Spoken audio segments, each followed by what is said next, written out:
Recently, I have been reading a book which is called Ever Yours, The Essential Letters of Vincent van Gogh. The book is a collection of letters by Vincent van Gogh, one of the most famous and influential painters in modern art, to his brother Theo. These days, Vincent van Gogh is almost a cliche to mention. People love him and are kind of crazy about him. His paintings are amongst the most expensive to have ever sold, and millions of people are kind of thrilled to see his paintings at the museums. It's also interesting that his personality and life story is very much the epitome of the tortured artist who had no recognition during his lifetime, but became hugely popular after he died. Moreover, the way that Vincent van Gogh died was suicide. Vincent van Gogh had only sold one painting throughout his lifetime, out of the 900 paintings he had created. During Vincent van Gogh's lifetime, he is a man familiar with failures and loneliness. Before aspiring to become an artist, he had worked as an art dealer, teacher, bookseller, missionary, and none of his choices really worked out. He had a weird temperament and couldn't really get along with most people. For the last 10 years of his life, also his painting career, he was mostly solitary, drifting between different European cities without a stable shelter, living off his brother Theo's donations and painting non-stop. People considered him as a loner, loser, outcast, and perhaps a painter too. That's what he was doing most of the time anyway. For the last 2 years of his life, he suffered from epilepsies, various mental issues, and worse, he was starting to feel that he had experienced enough of the suffering. I mostly read the letters of the last 2 years of Vincent's life, from 1888 to 1890, when he was living in South France, the period which is also widely considered as the peak of his artistic skills and accomplishments. The world around him at the time didn't really care for Vincent, but Vincent van Gogh was immensely passionate about the beauty in this world. For example, this painting called The Sower from 1888, Van Gogh live painting Whitfield. So here's another one called Cafe at the Terrace, also from 1888.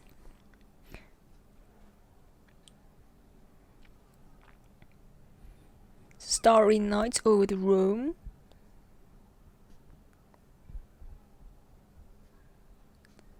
And his little bedroom, when he was living in the French city called Arles.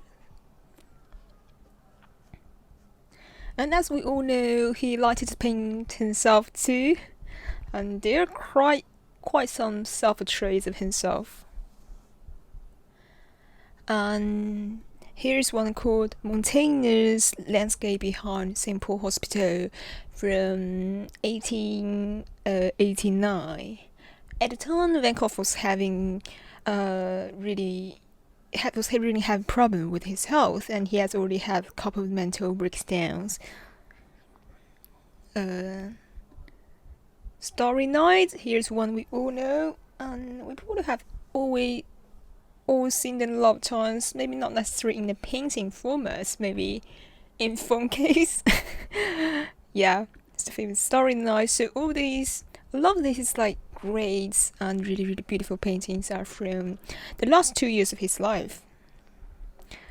But at the time he was also the craziest, you can say maybe.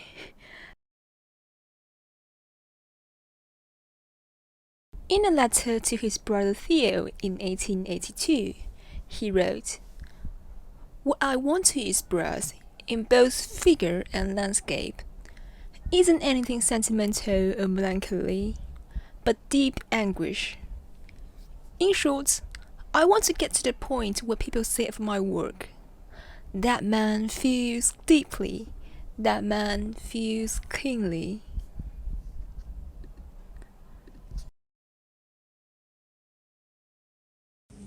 Many people who adore Vincent van Gogh claim that they experience strong emotions and a sense of connection with his paintings, as if they could almost feel how Van Gogh was feeling himself.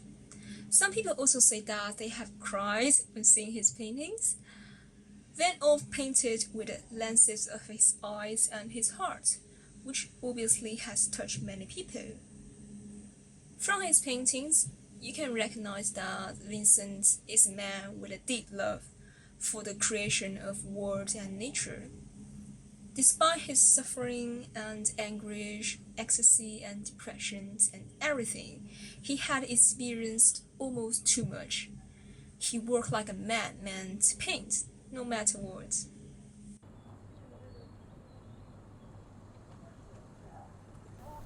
The real voyage of discovery consists not in seeking new landscape, but in having new eyes.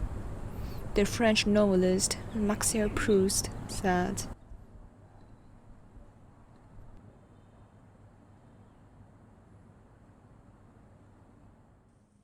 for example, I was not really able to really relate to Van Gogh's works when I was a kid. On 27th July 1890, age 37, Vincent van Gogh shot himself in the chest with a revolver.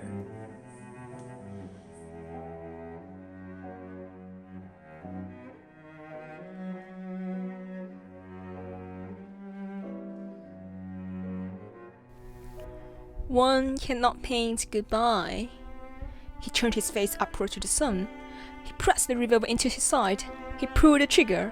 He sank down, burying his face in the rich, pungent lawn of the field, a more resilient earth returning to the warmth of his mother.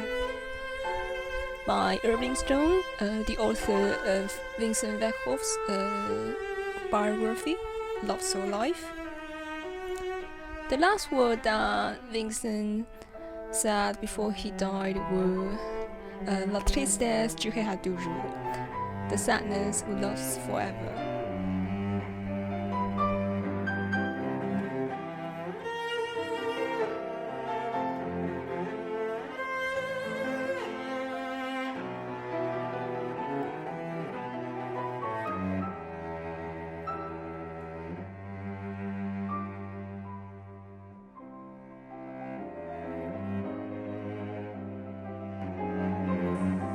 Vincent van Gogh reminds me of the unavoidable suffering and goodbyes in our life and our transient yet profound existence to ever live.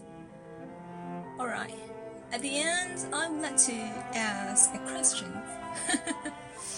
So, if you knew that you'll be widely admired and celebrated, like Vincent van Gogh is nowadays, but you have to experience the suffering that Vincent has experienced. Would you be willing to experience all of it? I think many people might say no. Most people can appreciate Van Gogh's works, and probably most people also want to be admired like Vincent van Gogh is. But I don't think most people is really up for suffering in exchange for the huge fame after one dies. So most people won't be Van Gogh, or most people are not really able to be. And it's because most people wouldn't have chosen what Vincent van Gogh had chosen. and probably just wouldn't have endured what he had endured as well. 10 years is just a long time of poverty and loneliness. No one really enjoys suffering for the sake of just suffering. But what makes a difference is what someone is willing to suffer for. Vincent van Gogh is willing to suffer for all that, just for the sake to paint and for art. And yeah, so perhaps that's why most are not Van Gogh. And although Van Gogh didn't want the suffering pressure, but I don't think he regretted it. Yeah. Most of us are just ordinary people by default. And that's very cool. That's just diversity of people. So, in conclusion, it's not Vincent van Gogh's talents that made him, but his persistence, courage, purity, and his dedication to art that made him. Okay, thanks for watching.